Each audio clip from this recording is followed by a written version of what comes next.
Flex your business with an American Express Business Gold Card. You'll earn 4 times membership rewards points on your top 2 eligible spending categories, like transit and electronics, each month, on up to $150K in combined purchases per year.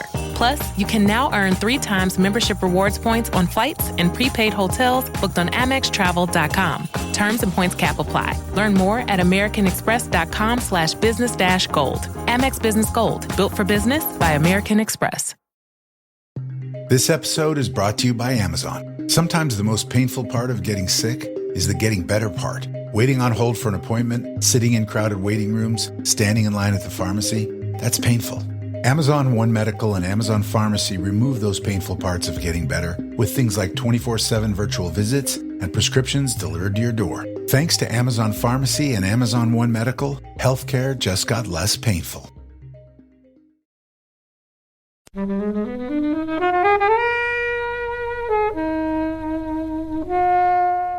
Are we going to talk about the love story? John, you said you thought it was quite cute. I thought. Yeah, I think it is a little bit cute, but it's also desperately unconvincing. Yes. Yeah, I don't buy it for a second. No, I mean, it's one of the things that we slightly unglamorous, hairy. I'm talking about me. I'm not. Tom's looking at me askance. Would love to kind of be true, but no, that never happens in reality. This is the Big 70-70. Welcome everyone to this episode of the Flixwatcher podcast. You are listening to Kobe, which is me. I'm also joined by Tom. Hello there. And John. Hello. And as always, Helen. Hello. And we're going to be talking about Tucker and Dale versus Evil. Ooh. I hope you enjoy the show, guys. Remember, please visit us online at flixwatcher.tv. Come to our Twitter account, which is at FlixWatcherPod, and please go to iTunes, subscribe and review. All films featured in the podcast were available to stream on Netflix UK at the time of recording, and please be aware there will be spoilers and some language that may offend. Hello and welcome to Flixwatcher podcast. Joining us today are Tom and John. If you would like to say hello to our lovely listeners and tell us a little bit about where we might be able to hear your voices. Tom, you go ahead. We are 2/3 of the Best Pick podcast presenting team. Best Pick is another movie podcast, and our gimmick is... Competition. I know. Always invite competition in. Well, not very many of the movies we watch are on Netflix, though I think a few are. We've taken all the movies that have won Best Picture at the Academy Awards, and we are watching them in an order determined by picking them out of a hat at random. So for every episode, we will talk about what else was happening in movies that year, what actually happened at that year's Oscar ceremony, how the movie was made. Then we'll go and watch the movie together, and then we'll come back and talk about it. And then at the end of the episode, we'll pick out the movie for next time. I do like the way you do set the scene for like the Oscar ceremony, like saying this is the 18th time that Billy Crystal presented. Yes. Yeah, he's full of the facts. Yeah. Tom. The trivia level on this, if you're into your Oscar trivia, and I love a bit of Oscar trivia, this is top level. There are some, and there's some really interesting things. We had one recently where, I don't think this has come out yet, but you have Holly Hunter and Emma Thompson competing with each other in both the Best Actress and Best Supporting Actress really? categories. Wow.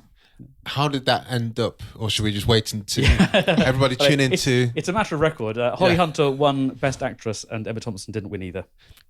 Which year was this and what did Holly Hunter win? It was The Piano okay. for Holly Hunter, and was it Broadcast News that year? Yes, it would have to be, I think, wouldn't it? Yeah. And then for Emma Thompson, it was The Name of the Father, and I can't remember what the other Emma Thompson one was. Was it Remains of the Day? Might have been Remains of the Day. Yes, that sounds right. Yeah. And I think the best supporting was won by Anna Paquin. Anna Paquin, yes. The Piano one. Piano Yeah. 1 and 2. Helen, do you feel we're slightly underprepared with these guys know what we're talking about? I would say that the amount of cramming the night before I do as well is just the thing. Tom is actually incredibly well prepared on these things and has books and stats, whereas I just research it quite quickly the night before, mainly on the basis that I would forget everything if I hadn't just made notes of it. Tom is very much more organised than I am about these things. What goes through your head when the films are picked out? Because for me, I like it. I love the idea of your show, but there'll be some where you just think, I don't want to watch that. That should never have won. One of the things that I spotted is that there are so many uninteresting films in the 80s and 90s. It's a really fallow period. As the blockbusters take over the multiplexes, the Oscars doesn't really know how to react. And then in the mid 90s, what happens is independent films start coming through, and then things start getting much more interesting again. So anything from about 1980 to about 1994 just makes me go, oh God. So do you think things like Sundance gave them a bit of a kick in the ass? Yeah. Sex, Lies and Videotape and stuff like that. I really like the breadth of movies that are being recognised now. Now, in consecutive years, you had Spotlight and Moonlight winning. Yeah. And it's hard to think of two more different movies. They both won Best Picture in consecutive years. And they both have the name, both have light in the title. Yes, that's about the only thing they have in common. Yeah. What won this year? I can't remember. Shape of Water. Oh, okay. What were your thoughts on that? You were a Best Pick completist. Oh, yes. Yeah. Well, I've actually, for a number of years, I've made it a personal project to watch all the movies nominated for Best Picture before the ceremony, ideally at the cinema. Shape of Water I thought was very well done, but I think it's it's like a house of cards. If at any moment the thought creeps into your head, isn't this all a bit silly? Then it collapses. Provided you can keep that thought at bay, if it keeps you under its spell, it's wonderful. You see, I'm in a way loath to spoil the forthcoming episode when we eventually get to Shape of Water, because I know amongst the three of us, I think it's going to be one of the years when we really differ, because I really loved it, and it's probably my favourite of the nominees this year. So Get Out was my favourite. Yeah, I know, and I think Jess would probably go for Lady Bird, but well, this is hopefully a while away, because otherwise we'll just have to be going, well, you all know this one. Really. Yes. we all saw this last week, so yeah, it's great. I think it's good. It's a good set. Well, Shape of Water versus Get Out, I think, were my two kind of favourites going into it. Both in terms of their vastly different kind of stories, and I think I'm on your side of the coin there, Tom, in that I really loved a lot of Shape of Water, but ultimately I was kind of like, it's a fish love story. Yes. Fish fantasy. Yeah, it was just a bit weird and icky. But Yes. Guillermo del Toro, awesome. Octavia Spencer, awesome. Sally Hawkins, awesome.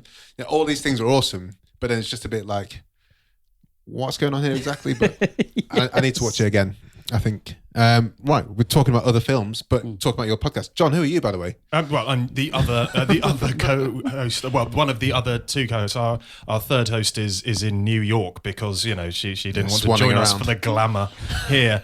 She's just slumming it.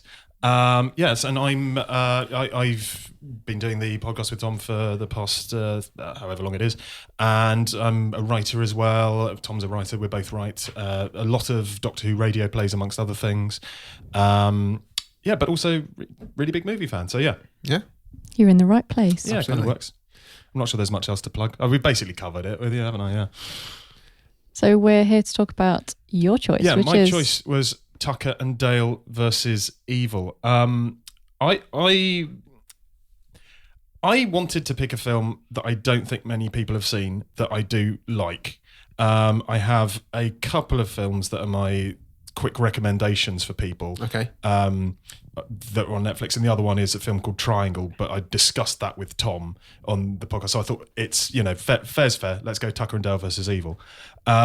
It was just a film I remember coming across, I think, on a Den of Geek list of films under 90 minutes that are good, and that appeals to me. The amount of times when I've been sat at home thinking, oh, you know what, I'm going to relax, I'm going to watch a movie, just funny around on the internet long enough that it gets to about 11:15. I go, oh God, I can't watch anything now because they're all too bloody long. And so this film, being an hour and 24 minutes, is perfect for that. And that's not including the credits. That is not the sole reason I would recommend it. There are a lot of films under an hour and a half that are absolutely appalling. Basically, to summarise the plot of the film, it's a reverse slasher. There are a lot of college kids go out into a forest where there is a cabin in the woods, to name check another film, and that is inhabited by a couple of hillbillies who, through an increasingly awkward set of circumstances, they begin to think are serial killers. They're not. They're two very, very gentle and lovely men going out just for a holiday to go fishing and enjoy themselves. But circumstances and the situation conspire against them. And then slowly we have a sort of lady killers, but with college kids, where they're all managing to get themselves killed in a variety of gruesome and horrible ways. And there's also a genuinely quite sweet love story in there, and it all comes together. It's generally good fun, I think. Yeah. I think when you talk about the time, the length of a film, you're preaching to the converted in this pod booth, especially when it comes to Netflix and wanting to get something It's on. always a joy It is. to check the runtime of guest choices and find out they come in at 89 minutes. I remember when Shallow Grave came out, there was a lot of hoopla around these three young men who'd made this amazing film, writer, director, and producer. And one of the things I remember they said in interviews is they made a pact with each other that this film would not be a second over 100 minutes. They really wanted to make this nice, lean, tight, taut thriller. I've got quite fond of the short, sharp film in recent years. The film that just goes in, does a thing, gets out. Most recently, A Quiet Place does that very efficiently. It doesn't do anything. It's very lean. Moonlight, we've already mentioned. Whiplash is another one that strikes to mind. It just feels we get quite used to the slightly bloated. And in fact, TV episodes are going that way as well. With all of these Netflix TV episodes where you're kind of going, right, I'm just going to sit down and watch a quick hour. How long is this? Is an hour and 50. I could watch an actual film. Yeah, I always feel cheated when that happens. I'm like, how long is this? I just wanted to sit down and watch something quickly with my lunch. I've got stuff to be doing. Have you seen My Life as a Courgette? No. Oh, that sounds brilliant. But that's like 60 minutes long. Sign me up. I think I'm not sure if it's Belgian or French originally, but it's a lovely, lovely film, animation. And it's 60 minutes long, and you don't feel shortchanged in any way, shape, or form. So this is one of the main kind of arguments is if you can leave a film that's 60 minutes long, which is less time than an episode of Game of Thrones, for example, and that's a complete film, then you can cut a lot of this stuff down and edit things so it just makes a tight 90. Well, there's also the thing, isn't there, with these modern live-action versions of Disney films, where they're now 2 hours long. We're going, it was an hour and a quarter in animated form. And it had songs. Yeah, and it had, and there's if you could tell it that quickly, and it's the same plot, and it is a version of the same damn film, why these 45 minutes aren't necessary? You don't need them. And also, surely it's just more expensive to make a longer film. Yeah, yes. And you'll get the same people coming again. Of course, then you could say with that, there is the quote. Is it? I can't remember who it is. Is it Mark Twain or Victor Hugo? I thought it was Descartes is the one I'm thinking of. I'm sorry this letter is so long. I didn't have time to write a short one. Yeah, I think it's one of those slightly posh, slightly smug writer types writing something very, very clever. But it's I can see where they're coming from. Yeah. So I think this is a good pitch for a film.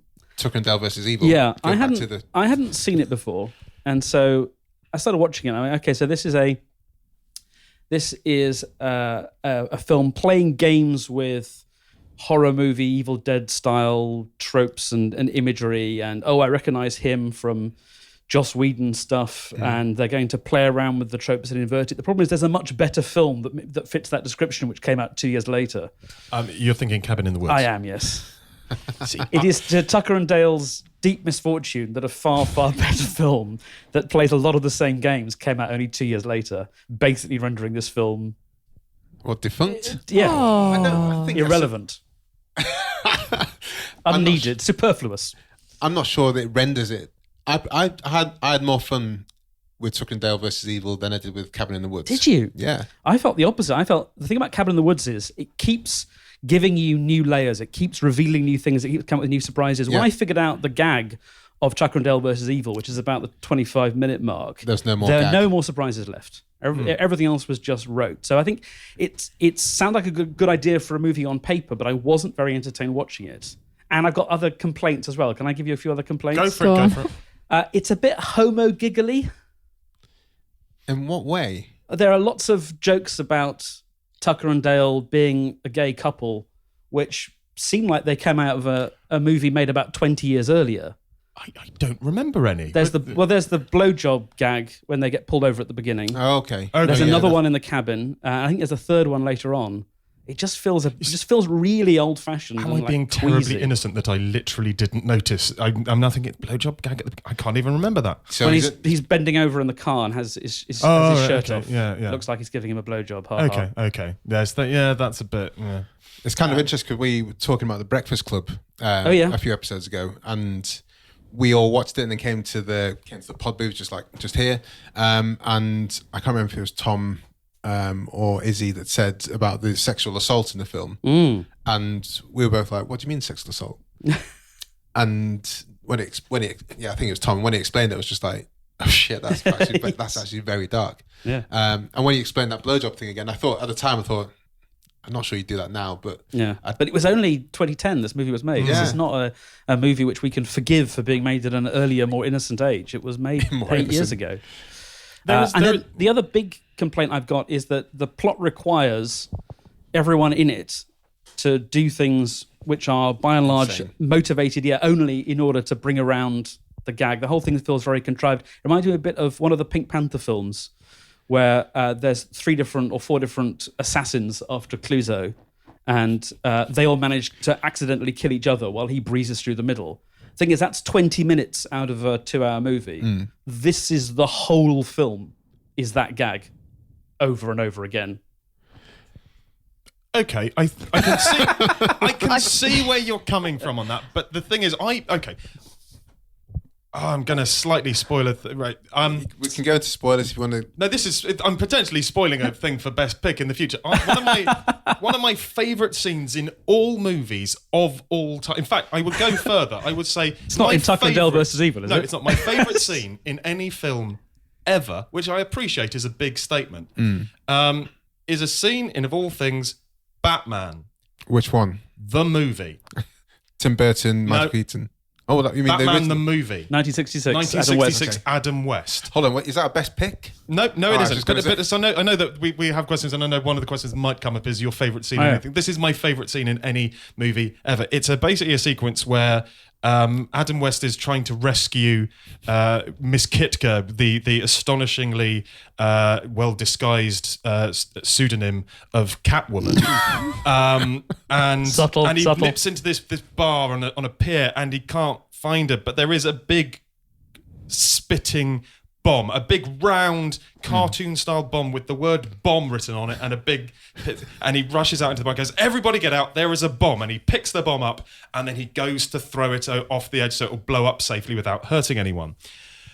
And that then proceeds for about 4.5 minutes of the same joke over and over and over. He runs down the pier. There is a Salvation Army band playing, so he turns around, goes the other way. There's a couple with a pram. He tries to throw it over the edge. There is a boat going past with a couple canoodling in it. Goes another way. There are some ducks and ducklings going along on the everywhere he does, and it goes on so long that they run out of ideas and they go back to. He starts bumping into the same people, and I remember watching this, and all I could think was going, you are sticking with this joke. You are properly committing to it. And for me, that sort of taking a joke and just going, no, we're just going to keep doing it. We are, and that kind of absurdity of going, no, we are. It's a good enough joke that the constant repetition is what I actually like about it. I like the ongoing absurdity. As I say, it's why I sort of reference the Lady Killers. That has the sort of the central joke of they manage to kill each other in different ways during the course of it. And I think, okay, you've compared this film to the Lady Killers twice. Yes.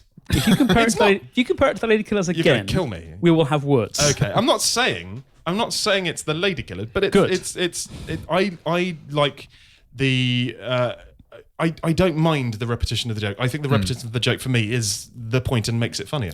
Helen, I mean, I'm quite a big horror fan, so I enjoyed the earlier inventive ways of college kids being killed. As you're a big fan of Final Destination, aren't you? Yes, yeah. I love Final Destination films, which obviously each film has to get more inventive in how it kills off people. And yeah, I enjoyed that.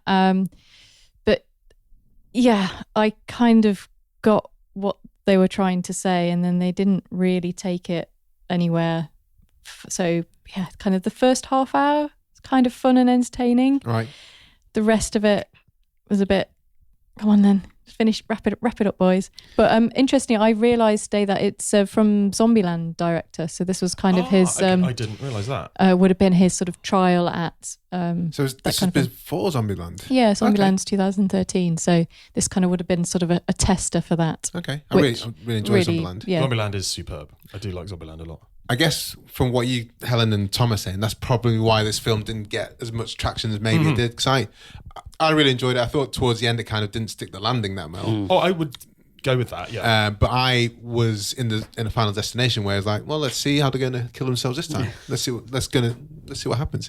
And my favourite death is when Alan Tudyk cuts into the beehive, and then with a chainsaw, and he was running out screaming away from these bees, and the college kid runs away thinking he's chasing him with the chainsaw.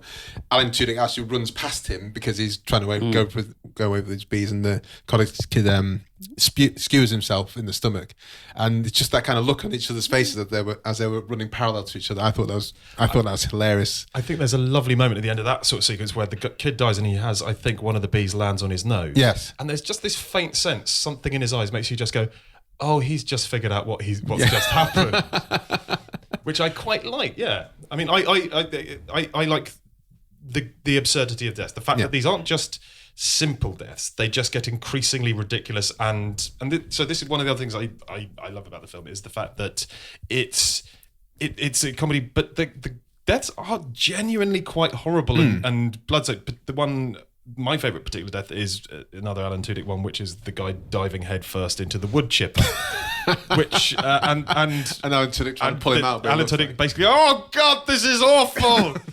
Just reacting like an actual human would if that happened, and like an actual human not in a horror film. But the sheer goriness of that, and the guy getting set fire to later on, all of it, it goes quite extreme, which I like for something that is basically a comedy. The sheer I was going to say bloody-minded violence of it. That's probably the right phrase. That wood chipper scene reminded me of Fargo. Yeah. Oh yes. Yeah. I kind of wish Hannah hadn't brought up Final Destination now, because that's another film, or in fact set of films, which is better than this one. And I think again that the deaths are so much more inventive than that. There's an extremely, I think it's in Final Destination 3, where they're like at some kind of, I haven't seen it in so long, outdoor fairground or something, and an explosion goes off, and a bit of barbed wire fence goes sailing through the air and just trisects this guy. That is so much more inventive than anything in this. This is just... to be fair, it took them 3 films to get there. This was the one that sticks in my mind. There's so many in Final Destination. No, I know. But I think I'm quite fond of it. But I think the point is in the setup of this film and how the deaths happen, it has to be made to look like, from an outsider's point of view, that these college kids are being massacred by these two rednecks. I think that's part of why it seems inventive. It's not just their gory deaths. It's like... I've seen a lot of this before in other horror films. I can't be specific, but there are a lot of horror films where people do die running from the killers in kind of impalement and things like that. So but they don't wasn't trying to kill the killers and jump into a wood chip, and then your friend mistaking the wood chipper is new. I'll give you that, the wood chipper, but a lot of it has been done before in various kind of ways, and it all just feels a bit contrived. There's one grace note I did appreciate. One thing I did think, I haven't seen that, and that's the obviously from the beginning psychopathic member of the group of college kids has a lovely little trait where he says something incredibly malevolent, high status and profound, and then takes a puff on his inhaler. That's a really lovely little beat. But so much of it, just I thought it's almost like they had the idea for the movie, and then they were so pleased with themselves they then checked out, had an early lunch, and then finished the script in an afternoon. I will concur with one thing. That as I say, we were saying that we don't think they stick the landing, and that bit I will agree with it. The sense I find watching it again is that they've got the idea for the film, but they've no idea what the third and final act is. And so with the obviously psychotic member of the team, that whole subplot with him, I just don't think works. It feels like it comes out of a different film, and it feels like they've just got to, we've got to finish this somehow. And there's a twist with him at the end, which really doesn't work and is doesn't make any sense. Yeah, and it's just that really shouldn't be there, and that's from the sense of, as I say, of just them needing to finish it and find some sort of ending for it, rather than just taking the conceit, sticking with it, exploring that as many different ways as you can, which is the way I think they should have gone. Yeah, I didn't like that kid at all. Going to talk about the love story? Let's talk. John, you said you thought it was quite cute. I thought. Yeah, I think it is a little bit cute, but it's also desperately unconvincing. Yes. Yeah, I don't buy it for a second. No, I mean, it's one of the things that we slightly unglamorous, hairy. I'm talking about me. I'm not. Tom's looking at me askance. Would love to kind of be true, but no, that never happens in reality. Never does. And I mean, they only have board games in common. Yeah. Is that what they'd established? Their mutual and shit board games as well, aren't they? So. But I don't think this film is doing a public service by telling nervous, overweight men that what they need to do to pick up girls is beat them at trivia contests. I don't think. I mean, I've been married a long time, so maybe I'm out of practice, but That was never my tactic.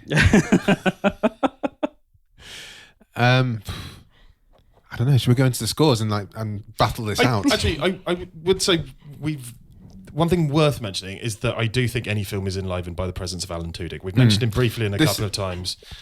He's a welcome face in any film. I think we'll all agree. And I think that's part of the point I was saying. In that, surprise at this. I can see why you guys, what you guys are saying is probably the reason why the film hasn't done as well as I perhaps thought it would. I thought it probably has got a really strong cult following, but I don't think they kind of enjoy it for what it is, but don't really spread it. But Alan Tudyk for me is someone who I've only really come to know recently after watching Rogue One. And I was like, who's that guy? Oh gosh, yes, he plays K2SO, and then I've forgotten. You see what he's done is like he plays lots of voices in a lot of things. Such a talented voice actor and character actor and comedian. I seem to remember there's something like he's someone in Zootopia who is actually a back reference to his character in Wreck-It Ralph. Right. Oh, right. Which is a really weird little detail where you're kind of going, well, that's kind of amazing. Yeah. I think it's fantastic. I just wish he had more opportunity to do more stuff.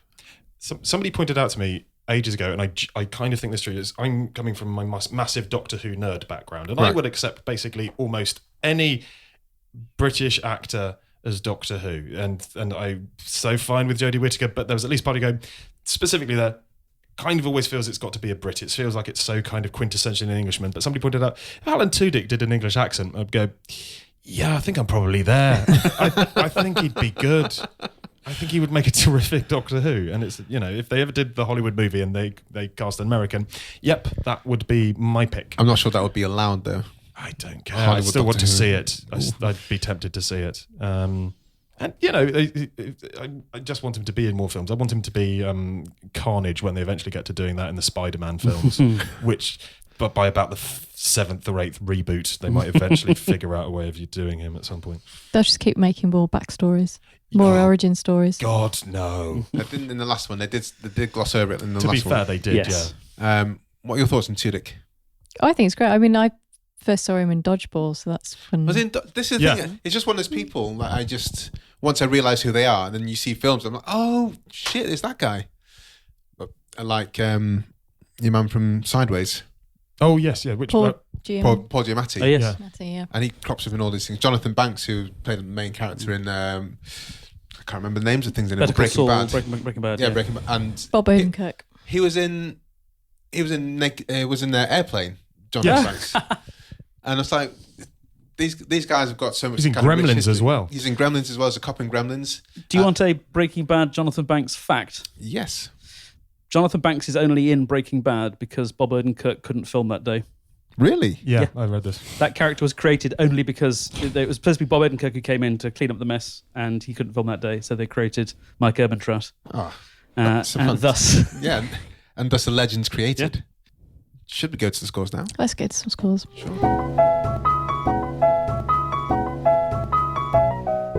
So these are wonderful Flixwatcher scores. They are all out of 5. And we will start with you, John, because it's your choice. The first up is the recommendability. So Well, I'm going to be in defiance of certainly you, Tom. I'm going to go for 4. I'm not going to go for 5. I'm not insane, but I think this is a perfectly entertaining film with a couple of beers, have your mates around. It's a great one to watch. It's a good Netflix movie, I think. Yeah. Tom, if you like horror comedies, this won't actually make you want to claw your eyes out. As rude as I've been about it, it's that's not one for the poster. It's not incompetent. It's just not, I think, quite as clever as it thinks it is. I think I would go 2. Wow, that was like reads as 4. 2. Well, yeah, okay. You can't go to decimal places, by the way, guys. 2.5. 2.5. Okay. Well, thank you for your generosity. I do love how people get to their points, the score sometimes. Like, I've watched this like once. I think I'll give it a rewatchability score of 5. Like, you've only seen it. What? Okay, fine. I don't know. Sure. Helen. So I mean, I found it particularly kind of unoffensive and remote. It zips by as well. It wasn't a drag, and it was quite nice to watch some inventive deaths. But the story doesn't quite fit its runtime, and I didn't like it as much as I wanted to, but it is only 8 to 9 minutes long. And if you're a fan of Alan Tudyk, Yeah. If you're a fan of him and kind of comedy horrors, then it is recommended. So I'm going to give it a 3. I am going to go for 4.1 because I think there'll be a lot of people who I know will really enjoy this but don't know it exists, and just caveat and say, look, towards the end it kind of turns in, I don't know, it's nonsense at the start, it's nonsense at the end, but the nonsense at the start is good fun. The nonsense at the end is just dumb, a little bit odd. Yeah. So ignore the last kind of 15 minutes. That college kid just goes way over the top for no particular reason and is a dick from start to finish. But yeah, I want to champion it a bit, and it is a short film. It is. 4.1. Repeat viewing score, John. I have seen it a few times. That's the thing. I think given it's out in 2010, and I've seen it at least 3 times. That's probably I'll go 4. Okay. Yeah, I probably wouldn't have watched it again if it wasn't for this, but so I'll go 4. Tom. I don't think there's a lot left after you've seen it once. I'm surprised you got through. No, it's the fact I would watch it with other people. That's the thing. So the second time I watched it, I was having friends going, "Hey, you guys will enjoy this." That's the thing. They're still your friends? I haven't seen any of them in years. One of them killed himself shortly afterwards. How did that happen? It was stumbled and fell into a wood chipper. Yeah, whilst waving the copy of the DVD over his shoulder. 1.5.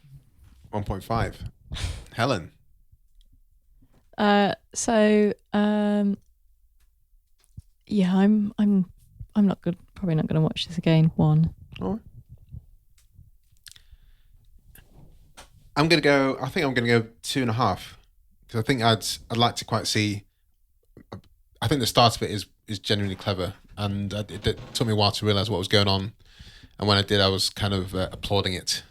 So I think maybe we need to watch the start a few more times and see how they kind of built into it. Because when you first see Alan Tudyk, he is genuinely kind of menacing, and I'd quite like to see where the kind of flip actually happened.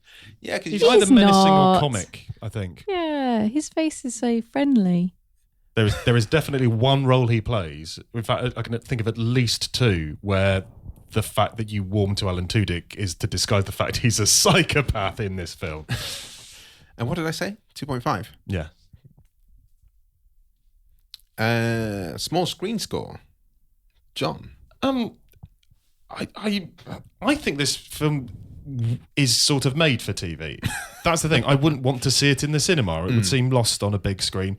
So I don't know. Should I give that a 5? Do you think? Just if I think it's perfect on a small screen. It's not a film you'd particularly need to see in any other environment. Yeah. 5. Yeah, I mean it's no better or no worse on Netflix than it was at the Odeon 4. Did you watch it in the cinema? No. I'm imagining sort of morbid fantasy about what it would be like to have paid to see it. I guess that's part of the small screen score with Netflix is that if you had to pay separately, if you went to Blockbuster to get this DVD to rent it out to then take it back, then that does play into the score a bit as well, doesn't it? Yes, no, definitely, that's true. H. So I'm going to give it a 5. I mean, it's kind of the perfect Netflix film. It's one of those ones that you'll be like, oh, I kind of like the concept of this. I kind of like Zombieland.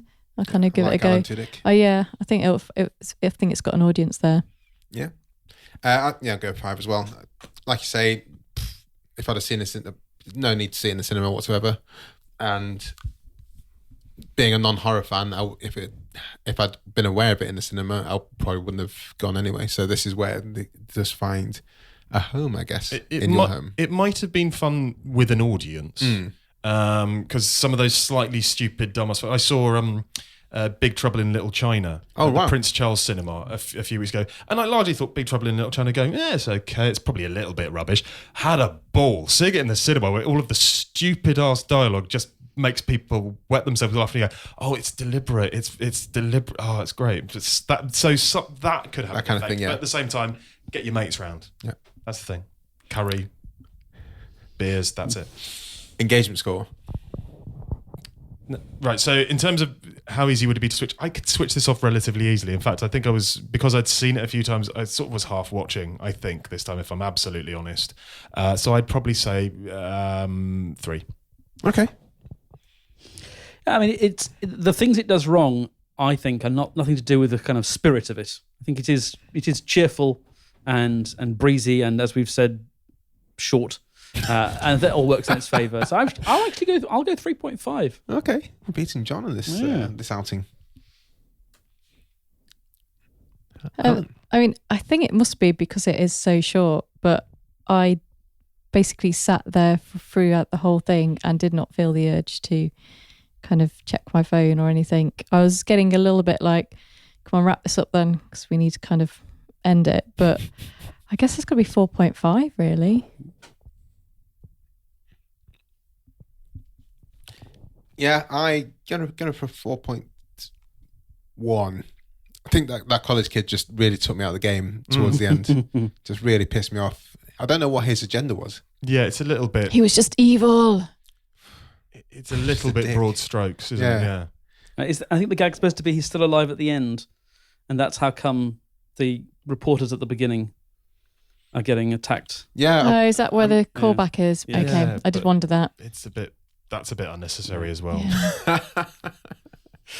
That gives us an overall score of 3.54, which is... I think that's about right. It's a bit lower than I thought we were going to have a blast. I thought everyone was going to really get down with it. Sorry. The landing. No, it's absolutely fine. This is us representing 7 billion people in the world in this room, so... Or trying to. It's good to have a variety of opinions, though. Now part of me's just going, I should have said triangle. What is triangle? It's just, I can't tell you anything. The moment you say anything about it, it gives away so much. It's not the film it looks like in the posters. It's really good. Okay. Guys, Tom, John, let us know where we can find you online. Oh, the podcast is at bestpickpod.com. Sorry, I forget. We have we did reach out to people on Twitter. We always reach out before we record and say we're reviewing Tucker and Dale versus Evil. Of course, the film will have a different title. With Tom Salinsky and Mr. John Dorney from Best Pick Pod. Have you seen it? We'd love to hear your thoughts and include them on our podcast, Flixwatcher. Give us a 5-star rating, a short review, and retweets, because, retweets count. And we just had one response from What Were They Thinking podcast, and they come back to us all the time, What Were They Thinking podcast, when we put the shout outs. John, do you want to read that one solitary review? They said, 4 stars, a very original take on a typical slasher. Yes, short and concise. It is Twitter. Fans there, yeah. Seems pretty solid. So ties in a bit with our overall Flixwatcher score. So sorry, John and Tom, where can we find you online? The podcast is at bestpickpod.com or iTunes or wherever you get your podcasts. Best Pick. Yep. Yeah, and I think if you want to follow either of us individually, our names are attached and listed there. So Tom Salinsky and Mr. John Dorney. Correct. On the tweets. All right. Thanks very much for coming Thanks on. for having us. Cheers, Thank you guys. very much. Bye. Bye. Well, thanks, guys, for listening to Flixwatcher Podcast. Please do come and find us online. We're on Twitter at FlixWatcherPod. come and visit our website, flixwatcher.tv. Thank you so much to our fantastic editor, Brendan Russell, for his fantastic editing skills, of course, and to Mighty People for the tunes you can hear right now.